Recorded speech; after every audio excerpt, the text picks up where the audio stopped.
अस्सलामुअलैकुम दोस्तों, drama serial नंद की नेक्स्ट एपिसोड में आप देखेंगे कि हसन और साकब के सामने गुल की सारी सच्चाई आ जाती है, मगर गुल अभी भी अपनी गलती को नहीं मानती और बजाय अपनी गलती पर शर्मिंदा होने के वो अकड़कर घर छोड़कर चली जाती है कि हसन उसको लेने उसके पीछे आएगा।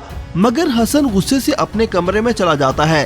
पहले तो नईमा बेगम गोहर के पांव पड़ती है कि गुल को वापस ले आओ, मगर गोहर जब नईमा बेगम की बात नहीं मानती तो नईमा बेगम हसन के पास जाती है, उसकी मिन्नत समाजत करती है, उसके सामने हाथ जोड़ती है, यहाँ तक कि उसके पैरों को हाथ लगाकर कहती है कि गुल को वापस ले आओ, तुम कहोगे तो वो जरूर घर वापस आ जाएगी। मगर हसन शदीद गुस्से में होता है, वो नईमा बेगम की बात नहीं मानता और गुस्से से अपने कमरे से बाहर चला जाता है। उधर गुल सड़कों पर धक्के खाती फिरती है और वो गुस्से में जा रही होती है कि अचानक सामने से आने वाली गाड़ी से टकराने लगती है। नईमा बेगम उसको पकड़कर साइड पर करती है और गुल की जान बच जाती है।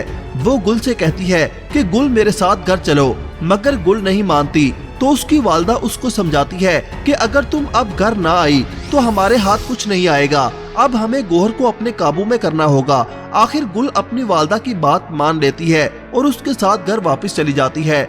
हसन बाहर लॉन में खड़ा होता है। गोहर हसन के पास जाती है और उससे कहती है कि अब तुमने क्या फैसला किया है, गुल को रखना है या फिर उसको तलाक देनी है। जिस पर हसन गोहर से कहता है कि मैं गुल को अपने साथ नहीं रखना चाहता, अलबत्ता मैं उसको उसकी हक महर की रकम देने के लिए तैयार हूँ, क्योंकि उसको सिर्फ पैसे से मतलब है। आपने मुझे समझाया लेकिन मैंने आपकी बात नहीं मानी, लेकिन अब मुझे गुल की सच्चाई पता चल गई है, मैं उसको अपने साथ नहीं रखूंगा। जिसके बाद गोहर नईमा बेगम और गुल के पास जाती है और उनसे कहती है कि हसन ने अपना फैसला सुना दिया है, वो गुल को हक महर की रकम देने के लिए तैयार है, मगर वो गुल को साथ नहीं रखेगा। ये सुनकर नईमा बेगम और गुल के औसान खता हो जाते हैं, क्योंकि वो सारी जायदाद हड़पना चाहती हैं। अब ये देखना काफी इंटरेस्टिंग होगा कि हसन गुल को रखेगा या फिर तलाक दे देगा। आप इस बारे में क्या राय रखते हैं? अपनी राय का इजहार कमेंट सेक्शन में जरूर कीजिएगा।